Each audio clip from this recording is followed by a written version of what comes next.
ಪುತ್ತೂರು ಶ್ರೀ ಮಹಾಲಿಂಗೇಶ್ವರ ದೇವರ ಧ್ವಜಸ್ತಂಭದ ಬಳಿ ಪ್ರತಿಭಟನೆ ಮಾಡುವುದಾಗಿ ಸಾಮಾಜಿಕ ಜಾಲತಾಣದಲ್ಲಿ ಹರಿದಾಡುತ್ತಿರುವ ಸುದ್ದಿ ಸತ್ಯಕ್ಕೆ ದೂರವಾದದ್ದು ಎಂದು ವಿಶ್ವಕರ್ಮ ಯುವ ಮಿಲನ ಸ್ಪಷ್ಟನೆಯನ್ನ ನೀಡಿದೆ.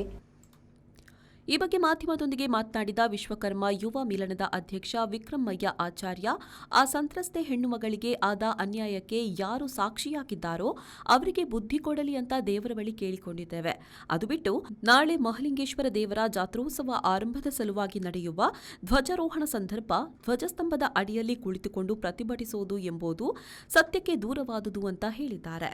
ಈ ಹಿಂದೆ ನಾವು ಪುತ್ತೂರಿನ ಪ್ರೆಸ್ ಕ್ಲಬ್ ಅಲ್ಲಿ ನಾವು ಒಂದು ಮಾಹಿತಿ ಕೊಟ್ಟಿರ್ತೇವೆ.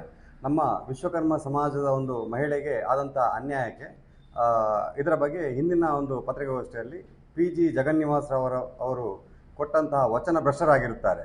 ಸೊ ಅದರ ಬಗ್ಗೆ ಹಿಂದಿನ ಒಂದು ಪತ್ರಿಕಾಗೋಷ್ಠಿಯಲ್ಲಿ ನಾವು ಕೆಲವೊಂದು ಮಾಹಿತಿ ಕೊಟ್ಟಿರ್ತೇವೆ. ಏಕೆಂದರೆ ನಮ್ಮ ಸಮಾಜಕ್ಕೆ ಆದಂಥ ಒಂದು ಅನ್ಯಾಯಕ್ಕೆ ನಾವು ಈ ಕ್ಷೇತ್ರದಲ್ಲಿರುವಂಥ ಶ್ರೀ ಮಹಾಲಿಂಗೇಶ್ವರ ದೇವಸ್ಥಾನದಲ್ಲಿ ನಮ್ಮ ಸಮಾಜದವರೆಲ್ಲ ಸೇರಿಕೊಂಡು ದೇವರಲ್ಲಿ ಪ್ರಾರ್ಥನೆ ಮಾಡಬೇಕಂತ ಹೇಳುವಂಥ ಒಂದು ಮಾತನ್ನು ನಾವು ಹಿಂದಿನ ಪತ್ರಿಕಾಗೋಷ್ಠಿಯಲ್ಲಿ ನಾವು ಹೇಳಿದ್ದೇವೆ. ಆದರೆ ಮಾಧ್ಯಮ ಪ್ರತಿದಿನದಲ್ಲಿ ಹೇಳಿದ ನಂತರ ಹೊರಗಿನ ಒಂದು ಜಾಲತಾಣದಲ್ಲಿ ಈ ಒಂದು ವಿಚಾರ ಅಸ್ತವ್ಯಸ್ತವಾಗಿ ಹೋಗಿರ್ತದೆ. ಯಾಕೆಂದರೆ ನಾವು ಹೇಳುವಂಥದ್ದು ನಮ್ಮ ಈ ಸೀಮೆಯ ಒಂದು ದೇವರ ಒಂದು ಕ್ಷೇತ್ರದಲ್ಲಿ ನಮ್ಮ ಸಮಾಜದ ಒಂದು ಮಹಿಳೆಗೆ ಆದಂಥ ಒಂದು ಅನ್ಯಾಯಕ್ಕೆ ದೇವರಲ್ಲಿ ಪ್ರಾರ್ಥನೆ ಕೋರಿ ಅದಕ್ಕೆ ಒಂದು ನ್ಯಾಯ ಕೇಳುವಂಥ ಒಂದು ವ್ಯವಸ್ಥೆ ನಾವು ಕೇಳಿರ್ತೇವೆ.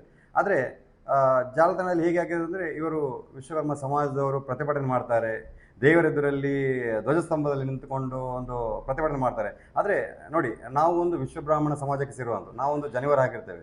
ನಮಗೆ ಒಂದು ಧಾರ್ಮಿಕ ಕ್ಷೇತ್ರದಲ್ಲಿ ಯಾವ ರೀತಿಯಲ್ಲಿ ನಡೆದುಕೊಂಡು ಬರಬೇಕಂತ ಒಂದು ಶಿಸ್ತು ನಮ್ಮಲ್ಲಿದೆ. ನಾವು ಕೂಡ ಜಪ ಮಾಡ್ತೇವೆ, ಹಾಗೂ ಮಡಿ ಮೈಲಿಗೆಲ್ಲಿ ಕೂಡ ಕೆಲವೊಂದು ಕ್ರಮಗಳಿರ್ತದೆ. ಅದೆಲ್ಲವೂ ಕೂಡ ನಾವು ಆಚರಣೆ ಮಾಡಿಕೊಂಡು ಬಂದಿರುವಂಥದ್ದು. ಒಂದು ಕ್ಷೇತ್ರದಲ್ಲಿರುವಂಥ ಒಂದು ಆ ದೇವರಿಗೆ ಗೌರವ ಕೊಡುವಂಥದ್ದೊಂದು ನಾವು ಹುಟ್ಟಿನಿಂದಲೂ ನಮಗೆ ಒಂದು ಹಿರಿಯರು ಹಾಗೂ ದೀಕ್ಷೆ ಕೊಟ್ಟವರು ಹೇಳುವಂಥ ಒಂದು ವಿಚಾರ ತುಂಬ ಇದೆ.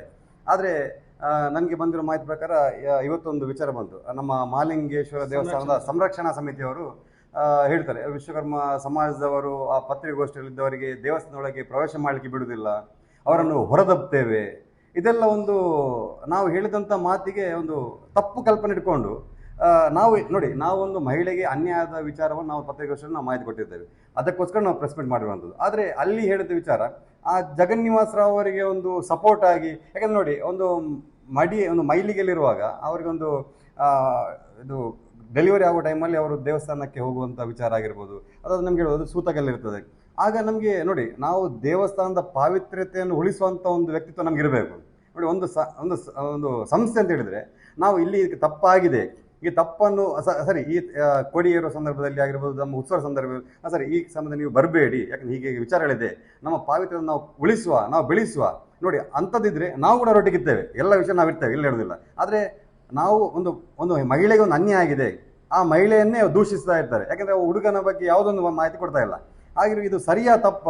ಯಾಕಂದ್ರೆ ನೋಡಿ, ನಾವು ಇವತ್ತು ನೋಡಿ, ನಾವು ಹೇಳಿದ ಹಾಗೆ ನಾವು ಕೊಟ್ಟ ಮಾತಿನಂತೆ ಇಂದು ಬೆಳಿಗ್ಗೆ 9:10 ಗಂಟೆಯ ಸಂದರ್ಭದಲ್ಲಿ ನಾವು ಕ್ಷೇತ್ರದ ದೇವಸ್ಥಾನಕ್ಕೆ ಹೋದೆವು.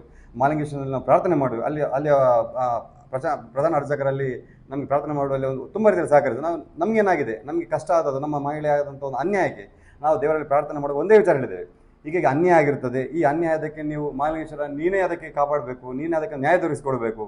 ಹಾಗಿರುವಾಗ ನಾವು ದೇವರಲ್ಲಿ ನ್ಯಾಯ ಕೇಳುತ್ತೇವೆ. ನಾವು ಕೊಟ್ಟ ಮಾತಿನಂತೆ ನಾವು ಕ್ಷೇತ್ರದಲ್ಲ ಈ ಸೀಮೆಯ ಒಂದು ದೇವರಲ್ಲಿ ಕೇಳುವಂಥ ಪ್ರಾರ್ಥನೆ ಇಷ್ಟೇ. Anish V4 news, Puttur.